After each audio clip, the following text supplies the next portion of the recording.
दोस्तों नमस्कार। मैं मोहित अबार स्वागत करता हूँ अपने यूट्यूब चैनल मुस्कुराते रहे ज़िंदगी में।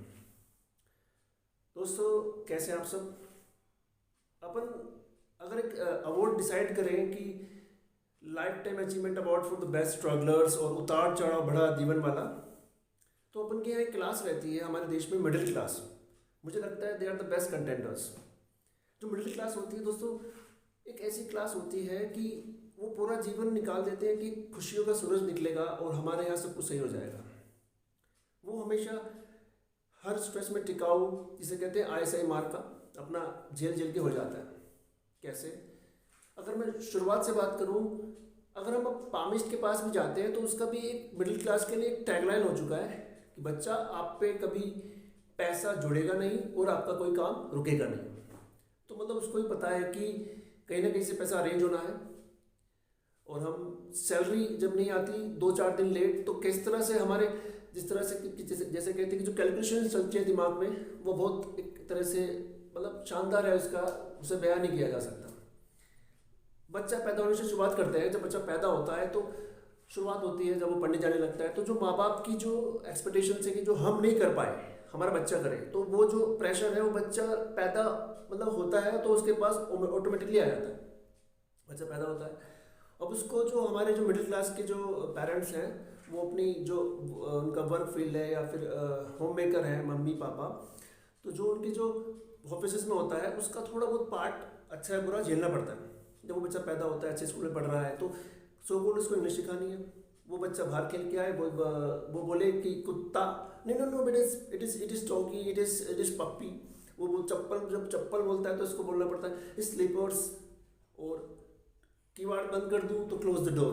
तो एक तरह से दो लैंग्वेज का प्रेशर। जब बच्चा कॉलेजेस जाने लगता है, कॉलेज में जाता है, तो वहाँ पर पीयर प्रेशर, और हमारी जो क्लास है उसको शाम को पॉलिटिक्स में क्या हो रहा है उस पर भी डिस्कशन करना है कि भाई अब तो बस मामला ख़राब चल रहा है भैया, आप कुछ नहीं होने वाला, बहुत मामला ख़राब हो गया। तो एक तरह से इतना प्रेशर झेल रहा होता है हमारा मिडिल क्लास, और उसके साथ साथ टिका भी होता है। ऐसा ही मार्का हो चुके हैं हम स्ट्रेस झेलने में। वो क्यों? क्योंकि हमारे जो फंक्शंस हैं, जो हमारी जो कुछ भी एक्टिविटीज़ है, जो भी हम डेली रूटीन है, हमने उसमें इतना ह्यूमर ढूंढ लिया है। आप देख सकते हैं कैसे। मैं कल अपने एक अंकल की एक शादी की वीडियो देख रहा था, वीडियो बाकायदा उसमें। तो उसमें मैंने देखा कि जब मेरे अंकल बिल्कुल सहरा पहन के, शेरवानी पहन के, जो बग्गी पे उस पर घोड़ी पे सवार हो रहे हैं, तो वो गाना चलता है, घोड़ी पे होके सवार चला है दूल्हा आज, कमरिया में बांधे तलवार। अब मेरा दिमाग ठनका कि भाई कमरिया में बांधे तलवार, रथ, बग्गी, तो they are going to fight. क्या इट्स लाइक अ वॉर, कि वो किसी युद्ध या उस पर वार पे जा रहे हैं? दोस्तों आपको बताऊं, yes it is a war. एक हाई लेवल मीटिंग होती है और हमारे यहाँ इसको चढ़त बोला जाता है। चढ़त, चढ़ाई, जो योद्धा कि भाई चढ़ाई करते हैं, लड़ाई करते हैं। एक हाई लेवल मीटिंग होती है लड़की पक्ष में। उससे पहले भाई लड़की के पापा, लड़की के फूफा से, चाचा से, ताया से, लड़की के जो मामा के या चाचा के लड़के होते हैं, बोलते हैं भाई साहब ज़रा संभाल लियो, चढ़त आ रही है, बदतमीजी ना हो, ज़रा टाइम से आ जाएगी, टाइम से चाहिए जी मैं। तो सबसे जो एक दंगा नियंत्रण टास्क फोर्स बनाई जाती है, उसके जो हेड होते हैं लड़की के फूफा होते हैं। तो इतना ह्यूमर बैलेंस करता है ये कि जो हमारी डे टू डे लाइफ का जो स्ट्रेस होता है, हमारी हर एक्टिविटी में ह्यूमर है। तो सबसे पहले जो मेन कंटेंडर्स हैं कौन कौन है इसमें, जो मेन पार्ट रोल प्ले करते हैं, एक तो दूल्हा बैठ गया है बग्गी पर, बिल्कुल 6-7 फेशियल और ब्लीच करा के उसका चेहरा चमक रहा है। उसके बाद मेन जो रोल प्ले करेंगे, एक तो फूफा हो गए, जिनको सिर्फ दंगा नियंत्रण या फिर जल्द से जल्द ये चढ़त लड़की के जहाँ पर गेट है, जहाँ पर पहुँच जाए, जहाँ पे उसका आड़ता होता है, वहाँ पहुँच जाए। उसके साथ उसके लड़की के फूफा, लड़की के ताया सब रहते हैं। और फिर आते हैं वहाँ पर लड़के का एक दोस्त या उसका जीजा, जिन्हें वो अधिकृत करता है कुछ संदिग्ध गतिविधियों में, जो लिप्त लोग होंगे, उसके जो कमीने दोस्त होंगे, उनसे बातचीत करने के लिए। उसके बाद आता है बग्गी वाला, एक छोटा सा है जो भी होगा, बग्गी वाला रहता है। उसके बाद आगे होता है बैंड क्यों? लड़के के दोस्त कहते हैं भैया हमारा पैर ना उठाए। उसके आगे होता है डीजे क्यों? भैया हमारा पैर ना उठाए बैंड में तो बुड्ढे नाचे हैं, हम तो भैया डीजे पे नाचेंगे। ठीक है। अब बैंड जो होता है, बैंड में अंग्रेजों की जो फौजें होती थी उसके कपड़े पहने हुए लोग, और उनका एक ठेकेदार जो सिंपल पैंट शर्ट में होता है, एक छोटा सा बाजा रखता है, उसको नाचना भी आता है इस तरह से करके। उसका काम केवल शगुन का कलेक्शन करना है, वो करता है। उसके बाद डीजे, और डीजे में एक रोल प्ले करते हैं छोटे छोटे बच्चे, जो कोई नेकर नहीं पहन के आता, कोई शर्ट में आ जाता है, और जैसे जैसे डीजे की बीट बजती रहती है तो वो उनका नाच चलता रहता है। वो ऐसे बाराती होते हैं, अगर कोई नाचे भी ना तो वो पूरी चढ़त को निभा देते हैं। उसके बाद दो चार ऐसे सज्जन बिल्कुल जेंटलमैन जिनका काम होगा सिर्फ इस पूरी चढ़त को सीसीटीवी बन के अपनी नज़रों में कैद कर लेना। वो क्या करते हैं, बीच बीच में कमेंट्री करते रहते हैं, और इतने इतने शातिर होते हैं कि वो बीच बीच में अपनी एनर्जी को कंजर्व करते हुए बीच में नाचेंगे। और जब बिल्कुल गेट पे जहाँ पे आरता होता है, जहाँ पर उसकी सालियाँ स्वागत करती हैं दूल्हे की, वहाँ पर लास्ट में नाचेंगे। तो शुरुआत होती है, शुरुआत हो चुकी है चढ़त की। सबसे पहले आधा घंटा बड़ा शांत, लड़की का फूफा सीना फुलाए, शांत, बिल्कुल कोई नहीं नाच रहा, कुछ नहीं हो रहा। लड़की का फूफा घोड़ी की लगाम खींच के चलो चलो चलो।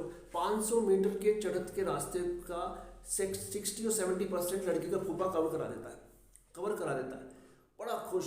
उसके बाद आधा घंटा क्या होता रहता है बग्गी पे, लड़के के कान में वो जो टाइम होता है, उसके जो कमीने यार दोस्त होते हैं वो संदिग्ध गतिविधियों में लिप्त रहते हैं। लड़के के कान में बार बार, आपको क्या लगता है वो उसका मौसम काल बता रहा है, वो बातें होती रहती हैं। अरे भैया वो नोएडा वाला आ गया, वो माल कहाँ रखा, गाड़ी उस पर रखा, लाल में रखा, नील में रखा। अरे भैया वो प्रशांत आया, वो महंगी वाली मांग रहा भैया। अरे भैया वो राजीव आया, राजीव के साथ 4 लौंडे हो रहे हैं, उनको कौन सी देनी है। बीच बीच में दूल्हे के कान में बार बार बताया जा रहा।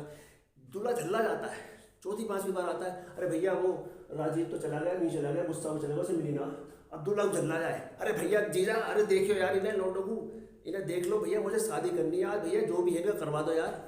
और बाद में जब राजीव की सुनता है, अगली बार जो कोई आता है, भैया वो अमित चला गया ऐसे, अबे जान दे यार, हमें कौन सा उसकी शादी में कुछ मिला था यार, बरंदे जो भी हो रहा, मुझे ब्याह करा दो यार।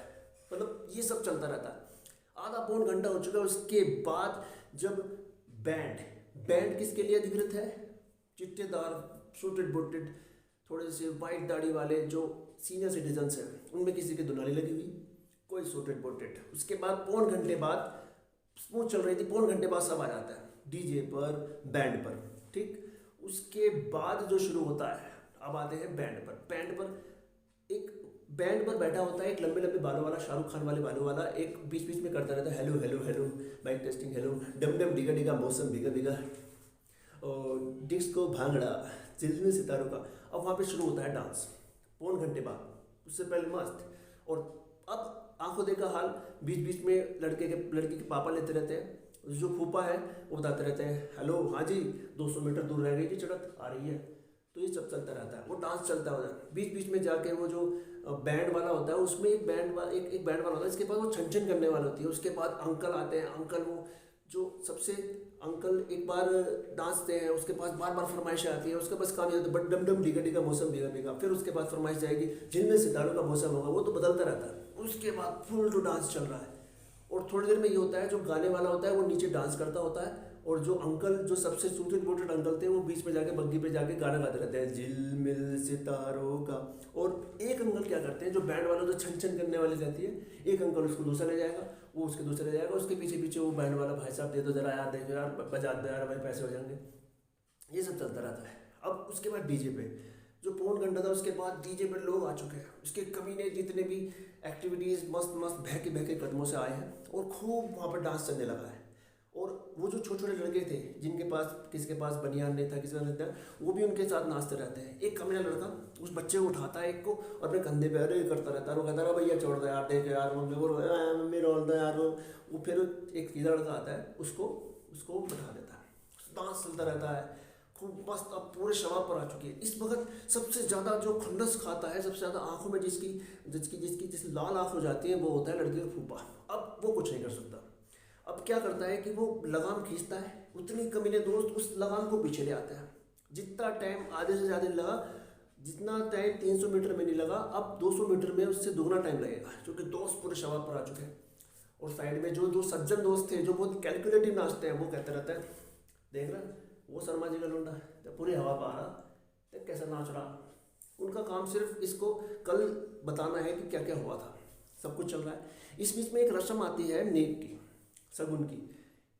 वो जाते हैं नेक लगाने, वहाँ पर लड़के इतने तेज होते हैं कि 10 का नोट पीछे कर लेते हैं, और 100 का नोट आगे वो जा रहे हैं, बग्गी पर चढ़ गए 6-7 लौंडे। ऐसे डांस कर रहे हैं। बग्गी वाला, अरे भैया अरे भैया अरे भैया देख लो यार, वो भैया गिर जाएगी यार, ये बग्गी, अरे भैया गिर जाएगी। वो सबसे मोटा वाला लड़का आगे बग्गी में बिल्कुल घोड़े के पास चढ़ के ऐसे ऐसे करता रहता है, और बग्गी वाले की नज़रें उस पर नोट पर, और जो जो कलेक्टर होता है जो सीधे कपड़े में होता है वो नाचता रहता है ऐसे पी पी पी पी करता हुआ, और उसकी नज़रें, अब वो इतना तेज होता है लड़का, वो नाचता रहता है, बग्गी वाले कहता है भैया गिर जाएगी यार, भैया गिर जाएगी यार देख ले। वो सबसे पहले वो नोट फेंक देता है, और वो नोट जाते हैं वहाँ पर जो जो बग्गी होती है उसके घोड़ियों के पैरों के नीचे, वहाँ पर छोटे बच्चे, वो बग्गी वाला वहाँ पर मचती है। फिर उसके बाद वो फूफा जब आता है, फूफा उन दो लड़कों में उठा के छोटे बच्चों में चाटा लगाता है। अब उसका नैतिक कर्तव्य होता है कि वो शरारती तत्वों से इस चरित्र को बचा के रखे। सब कुछ काम सही चलता रहता है, बीच बीच में नहीं आता रहता है, और जो वो ठेकेदार होता है बैंड वालों का, वो सीधे सादे कपड़ों में छोटा बैंड करके नाचता नाचता आता है और अपना कलेक्शन करता रहता है। यहाँ पर सब कुछ सही चलता रहता है। उसके बाद जब चढ़त चल रही है, वो टाइम भी हो गया, उसके बाद मेन आता है गेट पर सबसे ज़्यादा कमीना दोस्त, जिसको घर में कुत्ता तक नहीं पूछता। अब उसको पता है कि इतनी वेल ड्रेस्ड जो मेरी ऑडियंस मिलने वाली है वहाँ नाचूंगा, तो सबसे कमीना दोस्त वहीं पूरी कसर निकालता है। उसे पता है कि आज मेरे घर में तो कोई डांस देखता नहीं है, वहाँ पर जितने भी डांस चलता रहता है, खूब डांस चलता रहता है मस्ती में, कोई नागिन डांस, उधर उनका डांस, जो हमारे पीछे सीनियर सिटीजन्स थे। बीच में सीनियर सिटीजन क्या करते हैं कि एक उनको आदत होती है, एक के पास बंदूक होती है, वो ऐसे बंदूक निकाले कदम फेंकते हुए, अब ऐसे ऐसे बंदूक इधर जाए तो इधर लोग, अरे भैया देखिए मारेगा पर हो जाओ, अब इधर इधर बंदूक जाए, अरे भैया देखिए वाले मारता दिखे आज। तो सब कुछ मतलब बिंदास चलता रहता है। फाइनली जो हमारी चढ़त है वो पहुँच जाती है गेट पर। गेट पर सबसे ज़्यादा जो नाच होता है कब चल रहा था। अब फूफा सबसे ज़्यादा जो टेंशन में, फूफा जिसको जिम्मा दिया गया था सबसे कि भाई टाइम से ले आना, टाइम से चढ़त हो जाएगी, फेरे हो जाएंगे, वो सबसे ज़्यादा खुन्नस खाया हुआ, आंखों में उसके अंगारे। लड़के के पापा के पास जाता है, भाई साहब जरा देख लो फेरे वेरे का टाइम भी है, अपना इनको भिजवाओ। तो उसके बाद लड़के के पापा कहते हैं भैया लड़ने हैं जरा नाचने दो, और नाच चलता रहा है, पूरा बिंदास डांस चल रहा है। जो सालिया है लड़के की वो भी देखिए, वो काला कोट वाला कैसे नाच रहा, हाँ इन्हें लगा रखी होगी, देखो उसे देखिए देख कैसा नागिन डांस कर रहा। तो माहौल में मस्ती होती है, उमंग होती है। उसके बाद आधा पौन घंटा एक घंटा खिंचते खिंचते डांस, खूब गिर पड़ कर एक दूसरे के ऊपर नागिन डांस, रुमाल डांस, जो कितना बड़ा प्रोफेशनल वो नाचता रहता। और वहाँ पर वो लोग जो सज्जन लोग, वो बीच में 2-3 स्टेप करेंगे, और जो स्टेप करेंगे उसके सामने, कैमरे के सामने और वीडियोग्राफी के सामने और हट जाएंगे। इतने कैलकुलेटिव बंदे होते हैं। उसके बाद आधे घंटे तक सब कुछ होता है, और फाइनली जब ये होता है कि हाँ सब कुछ, now they have done all the dance, उसके बाद दूल्हे को उतरने का नंबर आ जाता है। उसके बाद बीच में कोई सज्जन आदमी है, उन सबको हटा के फाइनली दूल्हा गेट पर आने लगता है। उसके बाद एनएचआई का एक टोल का बैनर गिरता है। बग्गी वाला सोचता है सारा कलेक्शन ही कर लूँ, भैया 500 रुपये, तभी जान दो नीचे। अब दूल्हा बेचारा मजबूर, 500 रुपये वहाँ। उसके बाद 2-3 ढपली वाले आ जाते हैं वहाँ पर, भैया नगद। तो कुल मिलाकर हमारा जो इतनी जो एक फंक्शंस है, शादी है, कुछ भी है, कोई भी फन है, इतना हमारे यहाँ फन होता है जो हम बने हैं एक स्ट्रेस या वर्क को झेलने के लिए, वो सब कुछ बैलेंस होता रहता है। हम एक उमंग से, एक तरंग से जीवन जीते हैं। हमारे हर एक्टिविटी में, हर हमारे डेली रूटीन में इतना फन होता है कि सब कुछ बैलेंस होता रहता है, और हम मस्ती से और उमंग से जीते रहते हैं। दोस्तों वीडियो अच्छा लगे इसको शेयर कीजिए, लाइक कीजिए, और मैं ऐसे ही आपके सामने वीडियो पोस्ट करता रहूँगा। धन्यवाद।